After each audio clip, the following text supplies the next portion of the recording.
네, 이번 회차부터 이론 강의 시작합니다. 교재 1편 1장부터 시작하고요. 첫 번째 강의의 내용은 무역계약 일반 이렇게 되어 있습니다. 자, 우리 교재의 구성 내용 잠깐 살펴보고 가겠습니다. 첫 번째 1편부터 4편까지로 구성이 되어 있다라고 말씀드렸었는데요. 1편 무역계약 안에 3개의 장으로 이렇게 구성이 되어 있습니다. 무역계약, 국제운송 그리고 해상보험 이렇게 되어 있고요. 우리 처음에 이제 무역계약 이쪽에서 시작할 거예요. 자, 1편 전체적인 내용을 잠깐 보면요. 3교시로 구성이 되어 있습니다. 근데 앞에서 제가 오리엔테이션에서 말씀드렸듯이 이 무역계약이라고 하는 내용, 이 지식들이 나머지 과목의 문제를 푸는데도 기본으로 깔게 되는 내용들이니까요. 40문제가 아니고요. 이게 플러스 알파 되는 부분이 굉장히 많습니다. 그래서 이게 가장 기본이 되는 내용이다라고 생각하시면 되겠고요. 그 중에서도 가장 기본적인 내용 무역계약 요 부분이에요. 자, 1장의 내용이 최대 한 30문제까지 출제가 될 수 있다라고 보시면 되겠고요. 나중에 이제 요 계약의 내용을 가지고 거기다가 조금씩 쌓아가면서 운송보험 내용까지 1편에서 공부를 하게 될 겁니다. 자, 1편의 1장이 어떻게 구성이 되어 있느냐. 자, 1절부터 8절까지 내용도 이렇게 쭉 구성이 되어 있는데요. 하나하나씩 차근차근 진행해 보도록 하겠습니다. 자, 이번 회차에서는요, 이렇게 우리 교재에 보면 네모 해가지고 그 안에 목차가 들어 있습니다. 제가 편의상 앞으로 이거는 대목차라고 부르겠습니다. 네모 1번이 아니라 대목차 1번 하면 요 네모 안에 들어있는 목차다라고 생각하시면 되겠습니다. 대목차라고 부를게요. 자, 무역계약의 개념에서요, 무역계약의 특징이 어떤 것들이 있는지, 그리고 법적 성질이라고 하는 것, 법 나와서 좀 딱딱하게 생각하실 수 있는데 별거 아닙니다. 간단한 내용이니까요. 요거 내용 이번 회차에서 살펴보고, 그리고 무역계약의 종류 이렇게 대목차 2번까지 진행해 보도록 하겠습니다. 자, 대목차 1번 무역계약 이렇게 나와 있는데요. 제가 편의상 이렇게 파란색으로 추가적으로 판서할 내용이 있으면 이건 교재에 없는 내용일 거예요. 이런 것들 이렇게 옆에다가 써 놓았는데요. 요거는 참고만 하시면 되고요. 이거를 뭐 필기하시는 거는 좋은데 이걸 다 뭐 암기를 해야 된다거나 이런 내용은 아닙니다. 중요한 내용이 더 있으면 제가 따로 자료를 드리거나 그 부분 강조해서 다시 한번 말씀을 드릴 거니까 여기서는 그냥 참고만 하시면 됩니다. 그리고 노란색으로 이렇게 제가 칠판에다가 표시를 해둔 것은 강조하는 부분이에요. 교재의 내용에도요, 우리 파란색 글씨로 이렇게 강조하는 텍스트들이 들어가 있습니다. 거기에 추가해서 이제 공부해 나가시면서 진도 나가면서 이 부분 체크했으면 좋겠다 하는 내용까지 제가 노란색으로 표시해 놨으니까 참고해 주시면 좋겠습니다. 자, 일단 무역이라고 하는 말 굉장히 많이 들어보셨죠? 무자가 이게 바꾸다 하는 뜻입니다. 영어로 쓰면 trade 이렇게 하고요. 뭔가를 교환하는 거, 사고 파는 걸 무역이라고 하는 거고요. 뭐 어려울 거 없습니다. 물건 사고 파는 것, 특히 우리나라에서 물건을 사고 파는 거 말고 우리나라와 외국 간의 물건을 사고 파는 걸 국제 무역, 뭐 국내 거래를 우리가 무역이라고는 잘 안 부르잖아요. 외국하고 거래를 하는 거 보통 무역이라고 부른다. 이렇게 보시면 되겠습니다. 자, 1번 목차에 보시면 국제물품 매매 계약 이렇게 되어 있는데요. 이제 무역의 대상이 되는 것도 굉장히 여러 가지가 있을 수 있습니다. 뒷부분에서도 잠깐 다룰 텐데요. 그 중에서도 물건, 형체가 있는 어떤 물건을 사고 파는 것이 대부분이라고 보시면 되고요. 우리가 공부하는 내용의 90%도 이 물건을 사고 파는 부분에 집중이 되어 있습니다. 그래서 무역이라는 표현을 쓰기도 하지만 국제 물품 매매라는 표현을 쓰기도 합니다. 둘은 동의어다라고 생각하시면 되겠습니다. 자, 국제 물품 매매 계약의 정의라고 할까요? 이런 내용들을 쭉 써놨는데요. 여기에서 체크하실 건 물건 사고 파는 건데 우리나라하고 다른 국가 간의 물건을 사고 파는 것이다. 그게 국제 물품 매매 계약 무역이다. 이렇게 일단 개념 잡아가시면 되겠습니다. 그리고요, 요거는 이제 용어 때문에 아주 간단한 내용이지만 수출이라는 거 우리나라에서 외국으로 물건을 보내는 거, 이거 수출이라고 하고요. 외국에서 물건 가지고 오면 수입이라고 하죠. 그래서 수출, 수입이라는 개념 이렇게 봐주시면 되겠고요.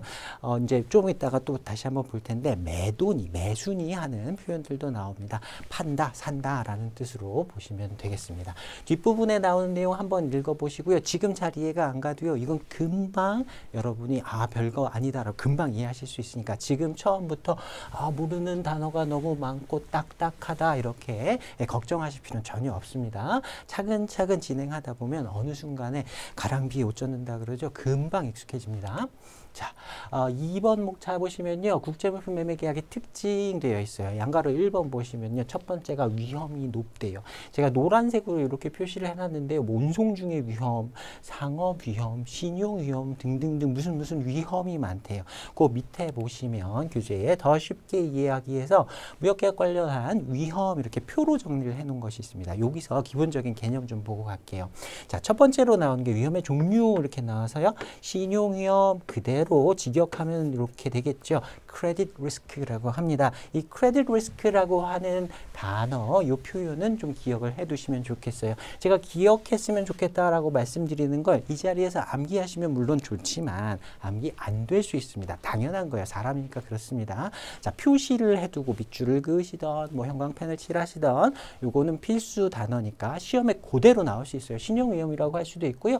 크레딧 리스크라고 한글로 출제되는 문제에서도 그냥 이렇게 나올 수 있고요. 당연히 영어 문제에서도 이렇게 나올 수 있습니다. 기억을 앞으로 해가자. 2회독, 3회독 하면서도 계속 익숙해지자. 이런 개념으로 표시해 두시면 좋겠습니다. 자, 신용위험이라는 건요. 간단하게 얘기하면 수출자가 수입자한테 물건을 팔았잖아요. 외국에 물건을 팔고 돈 받아야 될 거 아니에요. 주기로 한 돈이 있는데 뭐 우리가 뭐 편의점 가서 물건 사는 것처럼 국제무역이 이렇게 물건 주면서 바로 돈을 받는 이런 경우는 거의 없다고 보시면 됩니다. 미리 돈을 받는 경우도 가끔 있고요. 대부분의 경우는 나중에 돈을 받습니다. 물건 먼저 보내놓고 그 다음에 돈 주기로 한 날짜에 약속한 방법대로 돈을 받는데 그 돈을 못 받을 위험이 있겠죠. 돈 떼일 위험이 있겠죠. 그걸 신용위험이라고 합니다. 자, 표 옆에 보시면요. 이걸 어떻게 이 위험에서 벗어날 수 있겠는가. 완화 방안 이렇게 나와 있는데요. 지금 여러분이 이건 보실 필요는 없어요. 나중에 2회독 하실 때 보시면 충분히 다 이해가 됩니다. 우리 무역보험 아직 안 배웠고요. 결제 방식도 몰라요. 그리고 신용조사라는 개념도 아직 안 배웠습니다. 이거 뒤에서 차근차근 다 배울 거니까 나중에 공부 다 하고 나서 2회독 하실 때 요 완화 방안에 나와 있는 내용 찬찬히 읽어보시면 충분히 다 이해 가실 겁니다. 자, 지금은 완화 방안까지는 신경 안 쓰셔도 됩니다. 자, 일단 크레딧 리스크라고 하는 건 돈 못 받을, 물건 팔고 돈 못 받을 위험이다라고 보시면 되겠고요. 자, 그 다음에 상업 위험이라는 위험이 있어요. 커머셜 리스크라는 표현을 주로 많이 쓰지만 머컨타일 리스크라는 표현을 가끔 쓰기도 합니다. 두 개 다 있는데 커머셜 리스크라고 하는 표현은 꼭 익혀두셨으면 좋겠어요. 자, 아까 우리 신용위험은요. 내가 물건을 팔았어요. 외국에 수출을 했는데 돈을 못 받을 위험을 신용위험이라고 한다 그랬죠. 자, 이건 반대예요. 내가 물품을 수입해요. 물품을 사는 사람인데 사람은 다 자기는 착하다고 생각해요. 나는 계약대로 이행을 할 거야. 근데 상대방이 잘못하면 어떡하지? 이런 걱정을 하게 되죠. 내가 돈을 줄 건데 혹은 이미 선불로 돈을 줬는데 물건을 물건 안 주면 어떡하지? 또는 내가 주문한 물건이 아니라 다른 물건이 오면 어떡하지? 우리 중고거래 같은 거 하다 보면 벽돌 받는다 이런 얘기 하잖아요. 국제무역에도 있습니다. 벽돌이 오고요. 진흙이 와요. 그런 아주 악의적인 거를 제외한다 하더라도 실수로 혹은 어떤 피치 못할 사정에 의해서 내가 주문한 물건이 아닌 물건이 올 수 있어요. 늦게 올 수도 있고요. 자, 그런 위험을 통틀어서 물건 제대로 못 받을 위험, 상업 위험이라고 한다. 이렇게 봐두시면 좋겠습니다. 자, 그리고요. 조금 헷갈리긴 하는데요. 가끔 신용 위험하고 이 상업 위험을 한꺼번에 묶어서 커머셜 리스크라고 부르기도 합니다. 그냥 이 커머셜 리스크가 어떤 문맥에서는 신용위험까지 포함하는 경우도 있을 수 있으니까 지금 우리가 배우는 이런 계약의 기본적인 내용들은 나중에 해석하실 때 문맥에 따라서 조금 융통성 있게 해석해야 되는 경우도 있을 수는 있습니다. 자, 근데 기본적으로 지금은 헷갈리니까 물품 못 받을 위험, 이걸 커머셜 리스크라고 한다. 이 정도 봐두시면 되겠습니다. 자, 그 다음에 환위험이라는 게 있는데요. 이거 외환위험이라고 생각하시면 됩니다. 국제무역이잖아요. 외국하고 물건을 사고 파는데 국내 거래하고 가장 특징적인 부분이 조건이 뭐냐면 원화로 거래하지 않는다는 거예요. 우리나라 안에서는 당연히 원화로 주고받는데 100만 원, 10만 원, 1,000원 이렇게 우리나라 돈으로 주고받는데 외국하고 거래를 할 때 원화 거래를 하는 건 제가 실무에서도 몇 번 못 봤습니다. 손에 꼽습니다. 원화 거래를 하지 않고요. 보통 뭐 달러로 거래한다거나 위안화나 엔으로 거래를 한다거나 뭐 유로로 거래한다거나 파운드로 거래한다거나 이렇게 거래를 하게 되죠. 근데 지금 1달러 받기로 했는데 지금 1달러가 1,000원이에요. 근데 돈을 만약에 한 달 후에 받기로 했다. 근데 한 달 후에 환율이 변동될 수 있어요. 이게 1,200원이 돼서 내가 1,000원 받을 거 생각했는데 1,200원을 받았네. 개꿀. 이렇게 생각할 수도 있지만 900원이 될 수도 있는 거예요. 그러면 나는 10% 손해를 보게 되네. 이런 위험이 환위험이다. 그래서 결제 통화로 정한 외국 통화가 환율 변동을 해서 실제로 내가 받게 되는 원화로 환산했을 때 가치가 달라질 수 있는 위험, 이걸 환위험이라고 합니다. 그리고 자, 트랜짓 리스크라고 하는데요. 이것도 트랜스포테이션 리스크라고 하기도 하는데 나중에 많이 볼 거예요. 이거는 외국하고 거래를 할 때 국내 거래하고 또 다른 점의 하나예요. 우리나라에서는 아무리 멀어도 뭐 인천에서 부산 정도 거리 하루면 다 가죠. 4-5시간 길 안 막히면 길 막혀도 7-8시간이면 갈 거예요. 근데 외국에 물건 보낼 때는요. 배로 보내면 한 달 이상 걸리는 경우도 분명히 있습니다.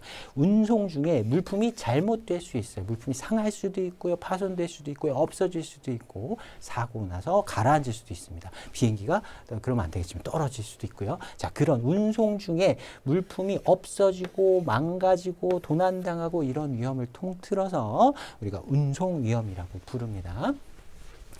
자, 그 외에 비상위험, 정치적 위험이라는 게 있어요. 매도인하고 매수인, 수출자하고 수입자 사이에는 아무 문제 없습니다. 성실하게 계약 체결하고 이행을 잘 해요. 근데 갑자기 전쟁이 납니다. 우크라이나하고 러시아하고 전쟁 생각해 보시면 돼요. 어쩔 수 없는, 우리가 통제할 수 없는 어떤 정치적인 상황이라거나 비상 상황이 생길 수 있어요. 그런 상황 때문에 계약 내용이 이행되지 않을 위험이 있을 수 있습니다. 그걸 비상 위험 또는 정치적 위험이라고 합니다. Emergency risk, political risk, 그대로 직역해서 이런 표현들을 쓰고 있습니다. 물론 세분화하면 비상위험이랑 정치적 위험은 조금 다르다라고 얘기할 수는 있는데요. 우리가 수험용으로는 두 개 묶어서 그냥 하나라고 보셔도 크게 문제 없습니다. 그 외에 뭐 가격 변동 위험 이렇게 나와 있는데 참고로 그냥 읽고 넘어가시면 됩니다. 자, 그래서 이 표로 더 쉽게 이해하기, 표에서 각 위험들의 어떤 특징 정도만 잡아내실 수가 있다고 하면 우리 앞에서 지나간 텍스트 있죠. 그거 다시 한번 찬찬히 읽어보시고, 지금 이해가 안 가도 2회독이 있어요. 우리는 다시 한번 읽을 때 그 내용들을 이해할 수 있으면 됩니다. 제가 높아심에서 말씀드리는데요. 모두 다 지금 암기할 필요는 없습니다. 우리는 특히 객관식 시험을 준비하고 있어요. 그러니까 이거 위험이 뭐가 있는지 줄줄줄 암기 못해도 됩니다. 객관식으로 나왔을 때 키워드가 딱 주어지면 뭐 이렇게 머릿속으로 떠오를 수 있는 정도만 여러분이 준비를 해주시면 충분합니다. 자, 그 다음에 양가로 2번 볼게요. 불특정의 선물 거래. 이거 무슨 말인지 잘 모르겠다 하시는 분들 굉장히 많을 겁니다. 당연한 겁니다. 모르는 게, 이 분야를 모르면 이런 단어들을 모르는 게 당연해요. 그래서 기본적으로 여러분이 처음에 공부하실 때는 이런 단어의 뜻, 용어를 익혀가는 것이 공부의 거의 한 대부분 차지한다, 이렇게 보셔도 되는 겁니다. 자, 하나하나씩 보겠습니다. 국제 매매의 대상물, 거래하는 대상물이에요. 사고 파는 그 물품이 계약 체결 당시를 기준으로 하는 겁니다. 계약 체결 당시를 기준으로 했을 때 계약 체결하고 나서야 그때야 생산 또는 조달. 조달이라고 하는 말은 어디서 구해오거나 사오는 걸 얘기합니다. 자, 주문을 받고 나서야 그때 생산을 하거나, 우리가 공장 가진 건 아니에요. 그래서 어디서 사와야 돼요. 주문 받았으면 그 사오는 것들, 그게 계약 체결 후에 이루어지는 경우가 대부분 많습니다. 왜냐하면 재고를 이만큼 쌓아놓고 어떤 A라는 물건 사고 파는데 그걸 1,000개, 10,000개 이렇게 갖고 미리 확보를 해놓고 살 사람이 생기면 판다? 아, 이거는 좀 위험한 방법이에요. 비용이 엄청나게 많이 들잖아요. 내가 이걸 확보를 할 수 있는 어떤 생산 시설을 갖고 있거나 어디 가서 사올 때를 알고 있다, 갖고 조달해 올 때를 알고 있다라고 하면 계약 체결하고 난 다음에 약속한 기간에 그거 구해가지고 제조해가지고 갖다 주면 되는 거예요. 그래서 계약 체결 후에 보통 생산을 합니다. 소매 거래가 아니잖아요. 우리가 어디 가서 우리가 뭐 편의점 가서 물건 한두 개 사는 게 아니라 국제 매매는 좀 주로 대량으로 이루어지는 경우가 많기 때문에 이런 특징이 있습니다. 그래서 일정의 선물 거래가 주를 이룬다. 주로 이런 물건을 사고 판다라는 거예요. 자, 여기서 일단 그 밑에 보시면 용어 설명 나와 있는데 현물이니 선물이니 하는 것부터 먼저 볼게요. 현물하고 선물. 선물은 프레젠트, 선물 주는 거 그 선물이 아니고요. 현물하고 대비되는 개념입니다. 자, 계약 체결 당시에 물건이 이미 있어요. 재고가 있습니다. 그래서 이거 주세요라고 가지고 올 수 있는 상태다. 그러면 현물이에요. 이미 있는 물건. 근데 앞으로 아직 없어요. 공장에 가서 샘플 보고 요거 10,000개, 요거 100,000 개 만들어 주세요. 다음 달까지. 그렇게 계약 체결을 하게 되면 그걸 아직 세상에 없는 물품을 거래하는 것 선물 거래, future good, present good, future good이라고 하는데 이런 표현 정도 현물이 뭐고 선물이 뭔지만 이해하시면 되는 겁니다. 요거 자체를 문제에서 물어보지는 않을 거예요. 자, 계약 시점을 기준으로 세상에 있는 물건, 없는 물건, 현물, 선물 나누시면 되고요. 그 다음에 특정이라는 개념이 있습니다. 특정되지 않은 물건을 불특정물 이렇게 불러요. 특정이라는 말을 충당이라고 부르기도 합니다. identification 한다 또는 appropriation 한다 또는 ascertain 한다 여러 가지 표현을 쓰기도 하는데요. 예를 들어서 핸드폰이 있어요. 핸드폰 뭐 A사의 B 모델이에요. 이렇게 얘기하면 유명한 핸드폰이니까 다들 알고 있습니다. 품질 똑같아요. 같은 물건일 거예요. 근데 내가 이 물건을 100개, 이 핸드폰을 100개 사려고 해요. 이게 만약에 현물이라고 생각해 볼게요. 공장에 창고에 이게 10,000개가 있어요. 그 중에 내가 100개를 살 거예요. 10,000개 중에 10,000개 중에 내가 가져갈 물건 100개는 어디서 골라도 사실은 불량품이 없다고 하면 다 똑같은 거잖아요. 10,000개 중에서 내가 가져갈 게 100개가 요건지 요쪽에 있는 100개인지 아직 정하지 않았어요. 안 정해진 물건을 불특정물이라고 합니다. 10,000개 중에서 여기서부터 여기까지 요거 100개 가져갑니다. 내가 그럴 수도 있고요. 파는 사람이 요거 가져가세요 100개를 내줄 수도 있어요. 그때 계약에서 거래하기로 하는 물건으로 구분해서 확정하는 걸 요거를 특정이라고 합니다. 이렇게 해서 딱 구분이 되어 있는 10,000개 중에서 요 100개 요게 이제 특정을 했다라고 하면 특정물 이렇게 부를 수 있는 거예요. 자, 그럼 이렇게 생각해 볼게요. 선물 거래를 해요. 아직 안 만들어진 물건을 사고 팔기로 계약을 체결했어요. 선물이면 특정이 됐나요? 아직 안 됐잖아요. 뭐 다음 달에, 다음 주에 공장에서 생산되어질 물건이고 그걸 내가 사갈 거니까 선물인 경우에는 불특정물일 수밖에 없습니다. 그리고 현물이라 하더라도 여러 가지 똑같은 물건이 많다. 동종의 물품이라는 표현이 되어 있는데요. 아까 예로 설명드린 그 핸드폰 똑같은 품질, 똑같은 모델이라 하더라도 그런 물건들은 이제 동종 물품 이렇게 부르고요. 그 중에서 아직 특정이 되어 있지 않은 경우도 있을 수 있어요. 그래서 현물 중에서도 특정물, 불특정물 이렇게 구분은 할 수 있습니다. 중요한 내용은 사실 아니에요. 요 세부적인 내용이 시험에 나올 건 아니지만 요 문장만 여러분이 이해하실 수 있으면 됩니다. 불특정 선물 거래가 많이 이제 물품, 국제 물품 매매 거래 대상물이 된다. 그래서 요거 잘 챙겨 가시면 됩니다. 아직 제조되지 않은 물품을 주문하고 인도하기로 계약 체결하는 거 가능하다. 이런 표현이 시험에 여러 번 출제가 됐었습니다. 가능한 정도가 아니라 이런 것들이 주를 이룬다. 이 정도 봐주시면 되겠습니다. 자, 그 다음에 양가로 3번 보시면요. 계약의 국제성과 국제협약 규칙 및 상관습의 적용 이렇게 되어 있어요. 자, 국제 물품 매매 거래니까 서로 국가가 달라요. 국가가 서로 다른 당사자들 사이에 물건을 사고 파니까 언어 당연히 다르죠. 같을 수도 있겠지만 다른 경우가 많습니다. 법 체계도 우리나라 법 체계와 상대 국가의 법 체계가 다릅니다. 상관습이라는 표현을 쓰는데요. 상거래를 하는 관행이라고 생각하시면 됩니다.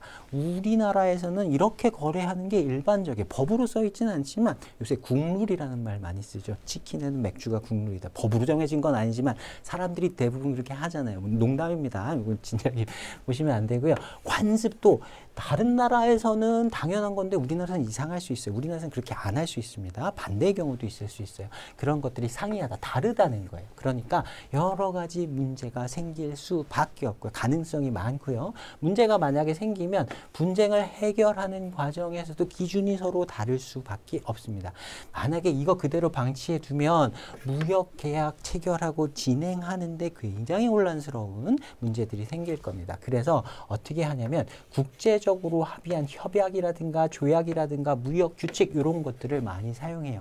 여기까지는 전부 다 일종의 법규다라고, 국제 법규다라고 생각하시면 됩니다. 그 다음에 정형화되어 있는 국제 상관습, 이건 법은 아니지만 어떤 관습도 정형화시켜서 차이를 좀 줄여가지고 국제적으로 통용될 수 있는 관행, 관습 같은 것들을 주로 사용한다. 이것이 특징이다. 이렇게 봐두시면 되겠습니다. 자, 그 다음에 양괄호 4번에 보시면요. 다수의 종속계약과 관계인 이렇게 되어 있는데요. 물품 사고 팔자라고 하는 매매계약을 보통 주계약이라고 불러요. 물건을 사고 파기로 계약 체결했어요. 그럼 그 계약을 이행하기 위해서는 외국으로 물품을 보내줘야 되잖아요. 물품 보내는 운송계약도 따로 체결해야 됩니다. 그 다음에 대금 지급해야 되잖아요. 우리나라처럼 바로 이렇게 송금하는 경우도 있지만 국내 거래처럼 뭐 현금을 받기는 어렵고요. 송금하는 경우도 있긴 하지만 나중에 공부할 건데 뭐 추심이니 신용장이니 여러 가지 이런 국제거래에 사용되는 결제 방법들을 사용하게 됩니다. 은행을 통해서 그런 결제를 하게 되는데 은행하고 돈 주고 받는 이런 계약 체결하는 걸 외국환 거래 계약이라고 해요. 뭐 중간에 운송하다가 물품 잘못되면 그것에 대비해서 보험에 들기도 하고요. 수출 수입을 할 때 통관이라는 과정을 거쳐야 됩니다. 그런 절차들이 필요하니까 거기에 관련된 당사자들이 굉장히 여러 가지가 있고요. 이런 주계약, 매매계약을 이행하기 위해서 딸려오는 계약들, 이런 계약들을 종속계약이라고 해요. 용어만 한번 봐두시면 됩니다. 자, 이렇게 종속계약 여러 가지를 체결해야 되고 관련된 당사자도 많기 때문에 아이고 복잡해라, 좀 복잡하다. 이 정도로만 일단 봐두시면 되겠습니다.